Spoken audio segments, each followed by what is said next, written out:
नेरळ येथे रजिस्टर ऑफिसच्या बाजूने समर्थ मठ आणि शंकर मंदिराकडे जाणाऱ्या रस्त्यावरील पुलाचे काम गेल्या अनेक महिन्यांपासून अर्धवट अवस्थेत पडून असल्याने आज गुरुपौर्णिमेच्या दिवशी एक मोठा अपघात घडता राहिला।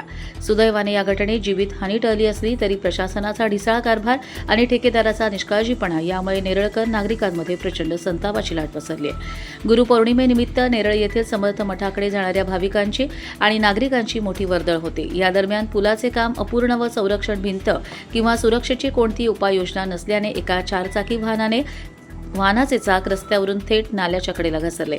सुदैवाने उपस्थित नागरिकांनी प्रसंगावधान राखून चालकाला व वाहनाला सुरक्षित बाहेर काढले, ज्यामुळे मोठी दुर्घटना टळली। ग्रामस्थांच्या मागणीनुसार या ठिकाणी पाईप साकवाऐवजी आरसीसी स्लॅब साकव मंजूर करण्यात आले होते।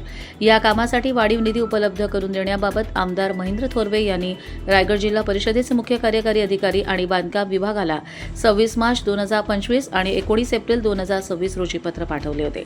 तसेच रायगड जिल्हा परिषदेच्या उपअभियंत्यांनीही 19 सप्टेंबर 2025 रोजी या कामासाठी निधी मंजूर करण्याची शिफारस केली होती। मात्र प्रशासकीय दिरंगाईमुळे हे काम अद्याप अर्धवट स्थितीतच पडून आहे।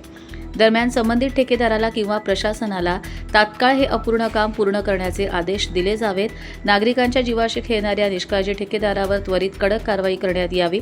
तसेच काम पूर्ण होईपर्यंत अपघात टाळण्यासाठी या ठिकाणी बॅरिकेड्स आणि इशारा फलक लावावेत अशी मागणी स्थानिक नागरिक करू लागले आहेत। कर्जत लाईव्हसाठी महेश भगत, नेरळ।